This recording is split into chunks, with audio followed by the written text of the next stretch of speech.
Hello बच्चों, welcome to my YouTube channel Ekta study centre Sulempur Bazar Tanda Ambedkar Nagar. बच्चों, आज हम लोग फिजिक्स में पढ़ेंगे ये नया चैप्टर संधारित्र तथा परावैद्युत। ठीक है, ये चैप्टर आपको पढ़ना है कैपेसिटर एंड डाइलेक्ट्रिक, संधारित्र तथा परावैद्युत। इस चैप्टर को पढ़ने से पहले हमें कुछ चीज़ें आपको समझनी है। पहले संधारित्र तक जब हम लोग पहुँचेंगे उसके पहले बहुत सारी हेडिंग्स आपको पढ़ लेनी है। सबसे पहले हम यहाँ से स्टार्ट करेंगे। चालक, कंडक्टर्स क्या होते हैं? कोई जानता है? बहुत सारे लोग बचपन से ही पढ़ के आ रहे हो। चालक,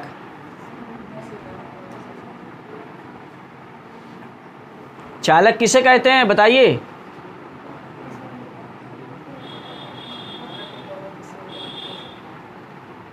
चालक नहीं जानते?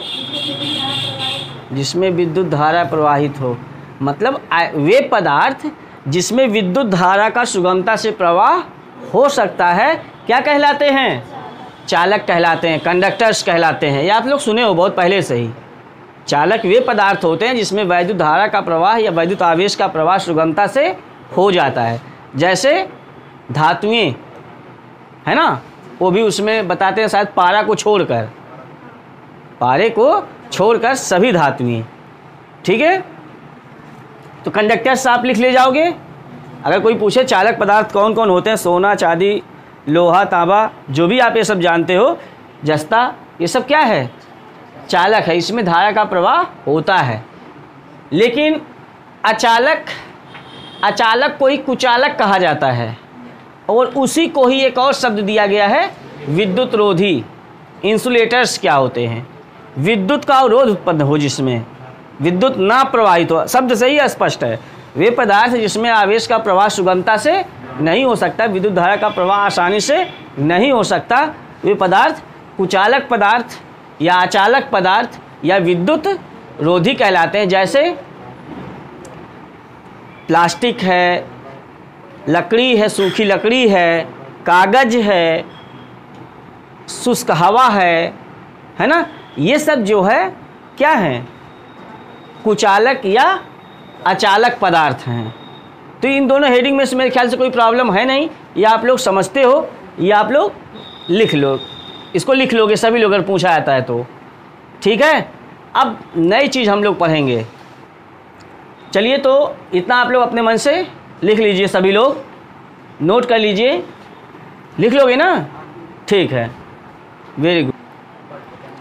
तो अभी अभी आप लोगों को चालक और अचालक के बारे में या कुचालक के बारे में बता दिया गया। चालक में पारा भी आता है, उसको आप लोग ध्यान रखिएगा। चांदी है सबसे बेस्ट चालक, कभी कभी पूछा जाता है तो लोग बताते क्या है? चांदी। तो आप सभी लोग उसको याद रखिएगा, चांदी ही सबसे बेस्ट चालक है, कंडक्टर है। ठीक है, ये जान लो कि चालक में वैद्युत आवेश का प्रवाह होता क्यों है सुगमता से, आसानी से। उसका कारण होता है बेटा कि चालकों में मुक्त इलेक्ट्रॉन होते हैं। चालकों में मुक्त इलेक्ट्रॉन के कारण जो है आसानी से आवेश का प्रवाह हो जाता है, जबकि कुचालकों में मुक्त इलेक्ट्रॉन या आवेशवाहक नहीं होते, कैरियर्स नहीं होते, चार्ज कैरियर्स नहीं होते, मतलब आवेश को ले जाने वाले एक स्थान से दूसरे स्थान तक नहीं होते। किसमें? अचालकों में। जबकि ये चीज़ चालकों में होता है, आवेशवाहक होते हैं। और चालकों में आवेशवाहक कौन होता है? मुक्त इलेक्ट्रॉन होता है। या नाम जानते रहिएगा, क्योंकि विकल्प में भी पूछा सकता है चालकों में आवेशवाहक होते हैं, दे देगा इलेक्ट्रॉन, प्रोटॉन, न्यूट्रॉन, इनमें से कोई नहीं, तो कौन? मुक्त इलेक्ट्रॉन। ठीक है, और इसमें कुचालकों में आवेशवाहक होते ही नहीं हैं, ये आप ध्यान रखिएगा। अब हमको नई चीज़ पढ़नी है, ये भी आपके कोर्स में है। चालकों में मुक्त आवेश तथा बद्ध आवेश क्या होते हैं? हम सभी लोग जानते हैं बेटा कि प्रत्येक पदार्थ जो होता है परमाणुओं से मिलकर बना होता है, और हर परमाणु के भीतर एक धनावेशित भाग होता है जिसे हम लोग नाभिक कहते हैं। और नाभिक में न्यूट्रॉन और प्रोटॉन उपस्थित होते हैं, न्यूट्रॉन और प्रोटॉन, जबकि उस नाभिक के चारों ओर विभिन्न कक्षाओं में इलेक्ट्रॉन चक्कर लगाते हैं।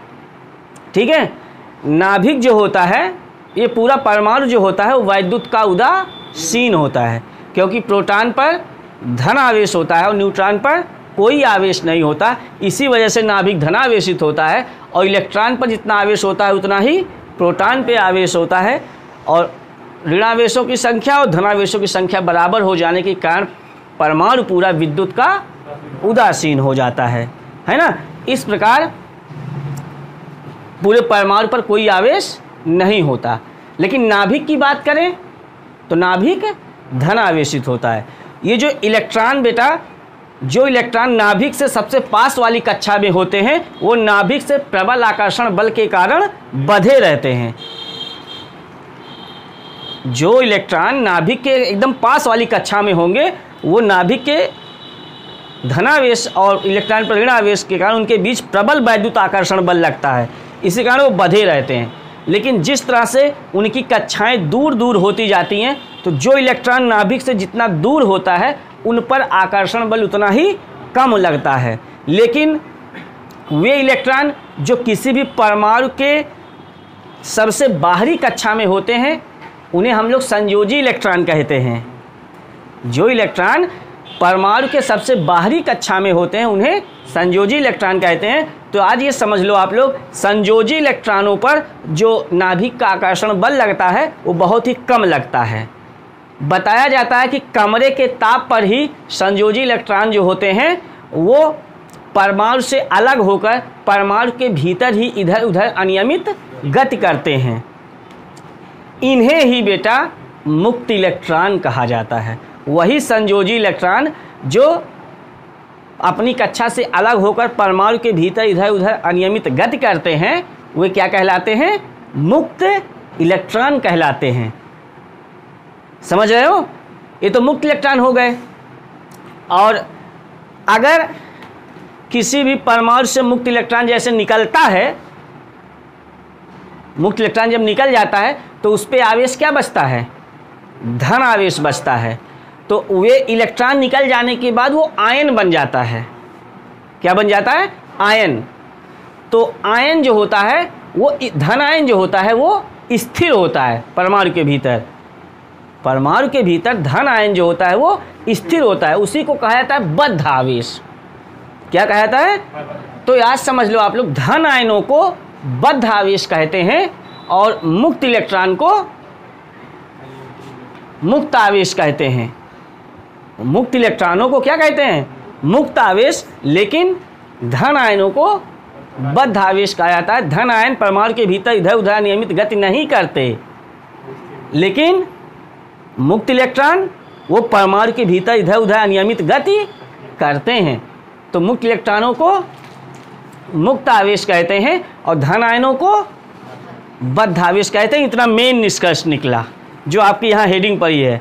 तो चालकों में मुक्त इलेक्ट्रॉन होते हैं और बद्ध आवेश भी होते हैं। कौन? धन आयन।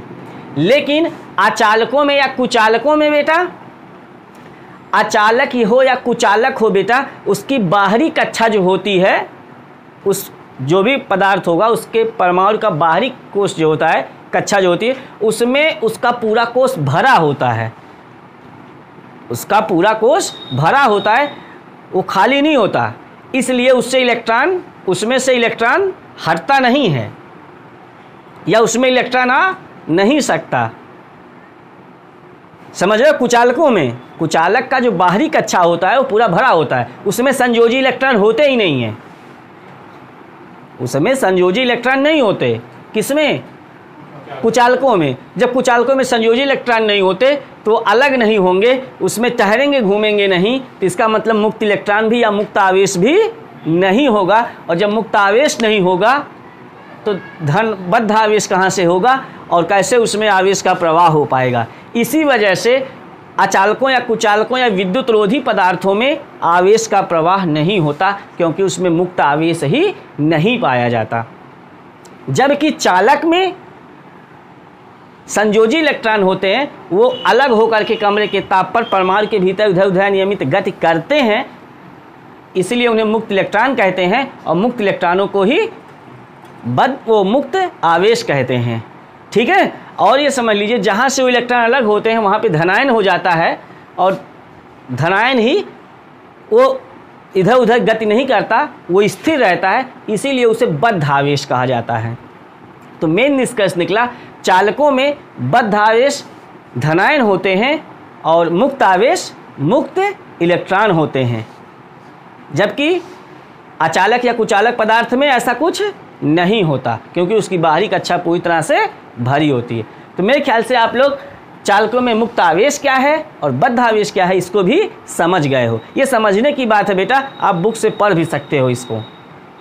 अब इसको इतना लंबा लिखवाएंगे थोड़ी। अब मेन बात आप समझिएगा केवल कि चालकों में मुक्त आवेश मुक्त इलेक्ट्रॉन होते हैं और बद्ध आवेश धनायन होते हैं, मेन चीज़, ठीक है। और चालक वे पदार्थ होते हैं जिसमें विद्युत धारा का सुगमता से प्रवाह हो सकता है, जैसे सभी धातुएं, मतलब जैसे चांदी है, सोना है ना, लोहा है, तांबा है, ये सब जो है, पारा है, ये सब चालक के अंतर्गत आ जाएगा। और कुचालक वे पदार्थ होते हैं जिसमें वैद्युत धारा का आसानी से प्रवाह नहीं हो पाता, जैसे लकड़ी है, सूखी लकड़ी है, कांच है, प्लास्टिक है, रबर है, अभ्रक है, कागज है इत्यादि।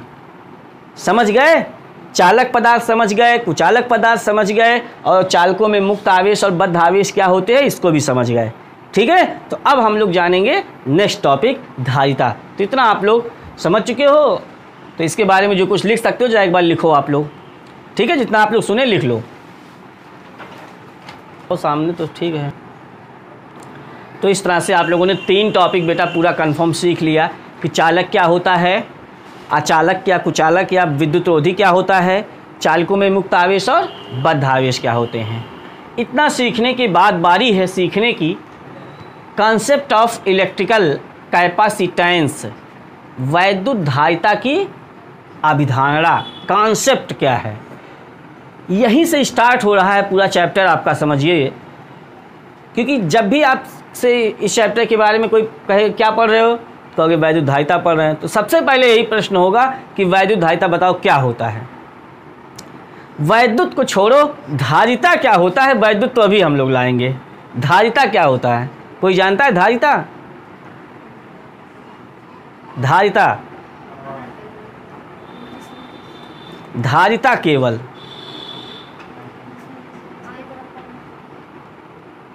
बताइए, बताइए धारिता का क्या मतलब है? जिसमें किसी वस्तु को रखा जाए। और कोई?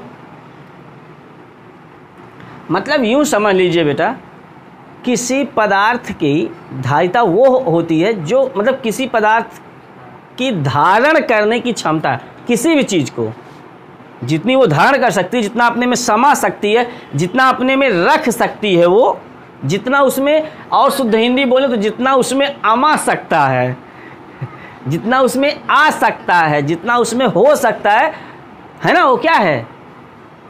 वो उस वस्तु की या उस पदार्थ की धारिता है, उस वस्तु की धारिता है, ठीक है। धारिता का मतलब है धारण करने की क्षमता, कितना उसमें आ सकता है। जैसे लीटर या जो भी आप देखते हो उसमें कितना दूध या कितना पानी आ सकता है ना, वो उसकी धारिता है। मोबिल के डिब्बे में मोबिल कितना आ सकता है, वो उसकी धारिता है।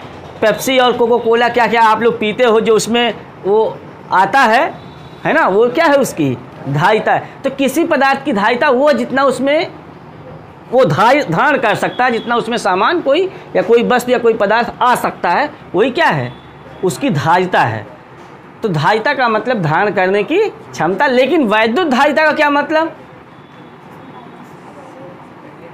तो वैद्युत के जब भी जुड़ेगा बेटा तो अचालक पदार्थ में तो होगा नहीं, तो किसी चालक पदार्थ में आवेश के ग्रहण करने की क्षमता को, आवेश के धारण करने की क्षमता को ही वैद्युत धारिता कहते हैं। जनरल सी बात है आपको, क्योंकि चालक है तो चालक क्या ग्रहण कर सकता है? आवेश ग्रहण कर सकता है, चार्ज ग्रहण कर सकता है। तो किसी चालक के आवेश ग्रहण करने की क्षमता की माप ही क्या है? उस चालक की वैद्युत धारिता कहलाती है, ठीक है बेटा। जब हम लोग किसी कंडक्टर को, किसी चालक को आवेश देते हैं, अर्थात हम उसे चार्ज करते हैं, तो उसका जो पोटेंशियल होता है ना, विभव जो होता है वो बढ़ जाता है, बढ़ने लगता है। जिस तरह से आप लोग को याद होगा, जिस तरह से आपकी मोबाइल डिस्चार्ज हो अगर और उसको चार्जिंग में लगा दो तो फिर उसमें वो बैटरी चार्ज होने लगती है, मतलब उसका विभव फिर बढ़ने लगता है, मतलब वो आवेश को ग्रहण करने का काम कर देता है। फिर आवेश को ग्रहण कर रहा है, वो चार्ज हो रहा है, मतलब आवेश उस पर ज़्यादा से ज़्यादा बढ़ रहा है। और जब किसी चालक को आवेशित करते हैं, मतलब चार्जिंग करते हैं, चार्ज करते हैं, तो उसका जो विभव होता है उसी अनुपात में बढ़ता जाता है, जिस अनुपात में उसको हम चार्ज करते हैं। ठीक है। और यदि किसी चालक को दिया गया आवेश बेटा Q हो और उसका विभव उसी अनुपात में जो बढ़ा है वो, तो जो Q होता है बेटा वो उसके विभव में वृद्धि के अनुक्रमानुपाती होता है, क्योंकि जैसे जैसे हम आवेश को बढ़ाएंगे वैसे वैसे उस चालक का विभव भी बढ़ता जाता है। जब अनुक्रमानुपाती का चिन्ह हटाया जाता है बेटा तो एक नियतांक आता है C, जहाँ C एक नियतांक है जिसका मान उस चालक के समीप रखे हुए किसी अन्य चालक की प्रकृति पर, ठीक है, निर्भर करता है। या यूँ समझ लीजिए कि इस C का मान उस चालक के आकार इत्यादि पर भी निर्भर करता है। ठीक है। तो यहाँ से C का मान निकाला जाए तो क्या निकलेगा, C बराबर Q/, यहाँ से किसी चालक की वैद्युत धारिता की परिभाषा हम दे सकते हैं सूत्र के आधार पर। किसी चालक को दिए गए आवेश तथा उसके विभव में हुई वृद्धि के अनुपात को उस चालक की वैद्युत धारिता कहते हैं। यहाँ से सुन लो परिभाषा। वहाँ हमने बताया किसी चालक के आवेश के ग्रहण करने की क्षमता को उस चालक की वैद्युत धारिता कहते हैं, लेकिन यहाँ क्या बता रहे, किसी चालक को दिया गया आवेश तथा उसके विभव में हुई वृद्धि, उसके कारण दिए गए आवेश तथा उसके कारण उसके विभव में हुई वृद्धि के अनुपात को उस चालक की वैद्युत धारिता कहते हैं। लिख लोगे परिभाषा सभी लोग। किसी चालक को दिया गया आवेश तथा उसके कारण उसके विभव में हुई वृद्धि के अनुपात को उस चालक की वैद्युत धारिता कहते हैं। ठीक है। अब वैद्युत धारिता का मात्रक क्या होगा, तो यहाँ से आप लोग देख रहे हो कूलाम प्रति वोल्ट हो जाएगा धारिता का मात्रक। ठीक है। C का मात्रक कूलाम प्रति वोल्ट। इस कूलाम प्रति वोल्ट को बेटा एक नया मात्रक कहा जाता है फैरेड, जिसे हम कैपिटल F से दिखाते हैं। फैरेड क्या, फैरेड किसका मात्रक है, वैद्युत धारिता का। जैसे यहाँ विभव का मात्रक वोल्ट कह रहे हो, वोल्ट से पहले भी कोई मात्रक आपको बताया गया है, कोई बता सकता है इतने लोगों में से, जूल प्रति कूलाम। वेरी गुड, जूल प्रति कूलाम, जिसे हम लोग वोल्ट कहे थे। यहाँ पे कूलाम प्रति वोल्ट को फैरेड कहा गया, और फैरेड एक वर्ड में कहा गया, तो ये वैद्युत धारिता का मात्रक फैरेड होता है। या एक फैरेड बराबर यहाँ से क्या लिख सकते हैं, 1 जूल बटे वोल्ट, 1 जूल अपान 1 वोल्ट।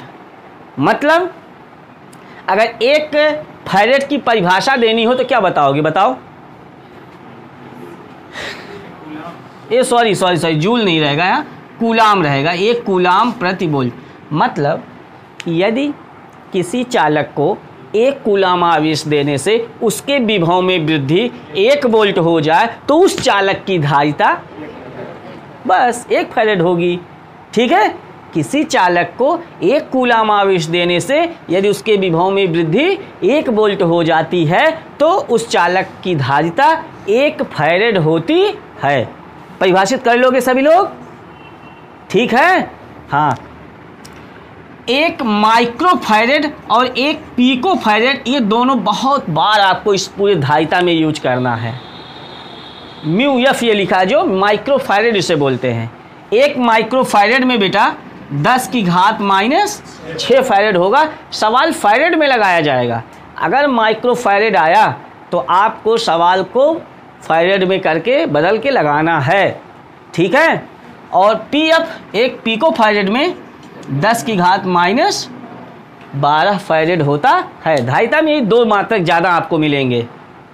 हाँ, कभी कभी इस एक बात जान लो, 1 पिको फैरेड को बेटा 1 माइक्रो फैरेड भी कहा जाता है।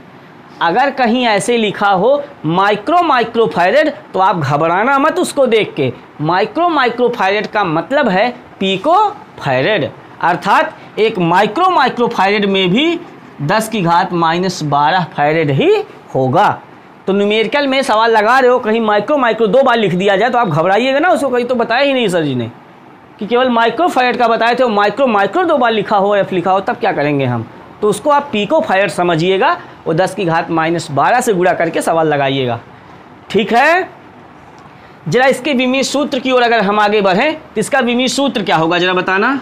सी का विमीय सूत्र बराबर क्यू का, मतलब क्यू बटे वी है ना, तो क्यू ही रहेगा। वी का सूत्र क्या होता है, डब्ल्यू बाई क्यू, तो क्यू फिर ऊपर हो जाएगा, तो क्यू स्क्वायर बाई, आसानी से विमीय सूत्र लिख सकते हैं आप।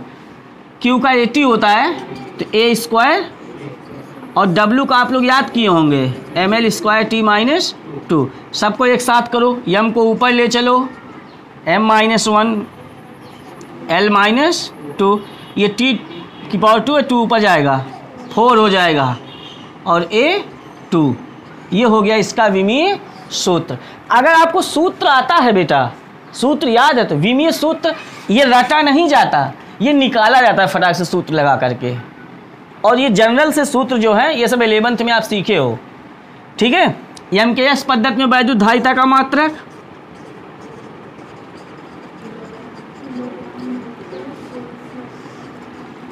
वैद्युत धारिता का मात्रक क्या हो जाएगा बताओ यहाँ से, किलोग्राम की घात -1 मीटर। मात्रक से राशि को निकालो, मतलब इससे जैसे मीटर यल है, लेंथ है, तो मीटर की घात -2, सेकंड की घात 4, और एम्पियर की घात, ऐसे सीधे लिख दो तो ये MKS पद्धति में मात्रक हो गया।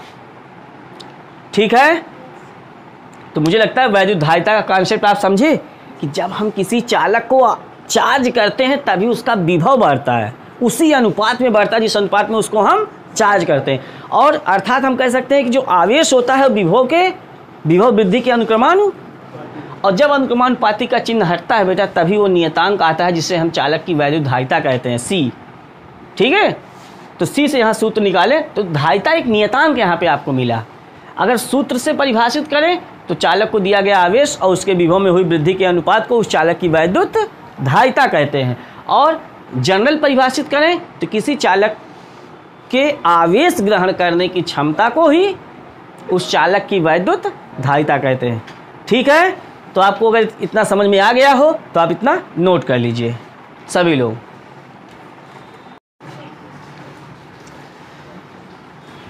तो आप लोगों ने ये पूरा सीख लिया है। ठीक है, यदि आपको ये वीडियो पसंद आ रहा हो तो हमारे चैनल को सभी लोग सब्सक्राइब करें और वीडियोस को शेयर करें और लाइक भी करें। कोई प्रॉब्लम हो कमेंट के माध्यम से पूछें। Best of luck, thank you.